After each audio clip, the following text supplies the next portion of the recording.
Esselamu ala Resulillah ve ala alihi ve sahbihi ve selleme ecmain. Amma ba'd. Esselamu aleyküm ve rahmetullahi ve berekatuhu. Elhamdülillah. Allah'tan istəyirəm ki, Allah Teala bu məclisimizi bizim üçün xeyirli etsin. Allah Teala bu məclisi bizim həsənət əməllərimizdən gətirsin qiyamət günü. Allah Teala öyrəndiyimiz elmi bizim xeyrimiz etsin, əleyhimiz etməsin. Və İbn-i Cavzi Rahimahullahın bir qısa nəsiyyəti var. İstəyirəm onu həm özümə, həm də qardaşlara xatırladım. Buyurur ki, İmam İbn-i Cavzi Rahimahullah: Ya əxi, ey qardaşım, İdə əradtə ən tədri keyfə halək əv halük min bə'dik fəxruc iləl qubur. Buyurur ki, ey qardaşım, sən öləndən sonra halın necə olacaq onu bilmək istəyirsənsə, ged qəbirsanlığa. Fanzuruha və qad əfət. Ged o qəbirlərə bax, hansı ki onlar səndən qabaq dünyasını dəyişirlər, hətta bəziləri bir qəbirləri də itirir. Və məssil qabrəkə beynəl qubur.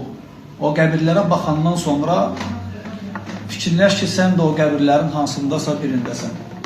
Sənin də o qəbrin hansısa o qəbirlərdən biridir. Sonra buyurur ki, ثُمَّ انْظُرْ مَاذَا تَحْتَاجْ إِلَيْهِ فِي قَبْرِكِ. Sonra deyir, bax, fikirləş ki, o qəbrin içində sənin nəyə ehtiyacın ola bilər? Ən çox ehtiyacın olduğun şey nədir? فَأَكْثِرْ مِنْهُ لِطُولِ مُدَّتِكَ فِيهِ. Sən uzun qalacaqsan, deyir, o qəbirdə. Sənə orada nə lazımdırsa onun haqqında düşün. Sonra buyurur ki, وَهُوَ الْعَمَلُ الصَّالِحِ.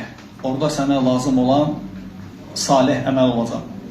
فَأَمَّا مَا سِوَى ذَلِكِ. Amma bundan savayısı, salih əməldən savayı فَمَا لَكَ حَاجَ فِي شَيْءٍ مِنْ أُمُورِ الدُّنْيَا. Bundan savayısı dünya məsələləridir, sənin də onlara ehtiyacın yoxdur. Harada qəbirdə yəni. Normalda belə insanın dünyaya ehtiyacı var. Allah Teala dünyanı verib ahireti qazanmaq üçün. Asanlaşdırıb dünyanı verməklə ahireti qazanmaq üçün. Sonra buyurur ki, فَإِنَّهُ يَصِيرْ عَلَيْكِ وَبَالًا فِي قَبْرِكِ وَحَسْرًا. Dünya qəbirdə sənin üçün həsrət və sənin əleyhivə olacaq. Sənin üçün bir bəla olacaq. Lakin necə? Kim ki doğrudan da yalnız olsun çalışır. Dünya üçün çalışır. Həyatını dünyaya sərf edir. Lakin ağıllı insan, ağıllı mümin o kəsdir ki, necə Peyğəmbər sallallahu aleyhi ve sellem deyir, El-mu'minul aqil mən dənə nəfsəhu və amilə limə bə'dəl məvd. Peyğəmbər sallallahu aleyhi ve sellem deyir ki, ağıllı insan, ağıllı mümin o kəsdir ki, öz nəfsini islah edir. Dinlə öz nəfsini islah edir. Allah üçün yaşayır və ölümdən sonraki həyatı üçün hazırlaşır. Amma insan var ki, fikir versin, ancaq dünyadır dərdir. Gecəsi, gündüzü dünyanı qazanmaqdır. Allah Teala müjdəlir belə insanları ki, onlar üçün ahirətdə cəhənnəm odundan başqa heç bir şey yoxdur. Allah Teala bizi o şəslərdən qorusun. Sonra buyurur ki, وَانْظُرْ حَالَكَ الَّذِي أَنْتَ عَلَيْهِ. Hələ deyirsən qəbirsanlıqda olanda, bu şeyləri deyir ki, qəbirsanlıqda olanda bax deyir. Bax gör, sənin halın necədir hal-hazırda, dünyada sən necəsən? İdə kəni yəslih lil-məvd vəl-qabr fətəmədə aleyh. Deyir, özrə bax, indiki halın ölüm üçün, qəbir üçün yarayırsa, sən salih adamsansa elə onun üstündə qal. Öz salihliyi və davam et. Sonra buyurur ki, وَاِنْ كَانَ لَا يَصْلُحْ لِهَذَيْنِ فَتُبْ إِلَى اللّٰهِ تَعَالَ مِنْهَا وَارْجِعْ إِلَى مَا يَصْلُحْ.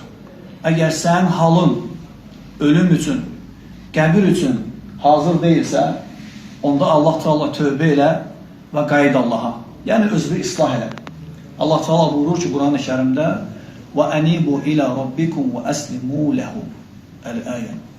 Rəbbimizə dönün və ona təslim olun. Hamımız Allah Teala'ya səmimi tövbə eləyək, günahlardan bağışlanma diləyək, öz nəfsimizi islah eləyək. Kimin naqisliyi var, onlardan qaldırsın. Necə Səid müəllim qeyd elədi, hədisdə Peyğəmbər sallallahu aleyhi ve sellem nə deyir? İttəqillah haythu ma kunt. Harda olursansa ol, Allahdan qorx. Biz hər birimiz özümüzə sual verməliyik.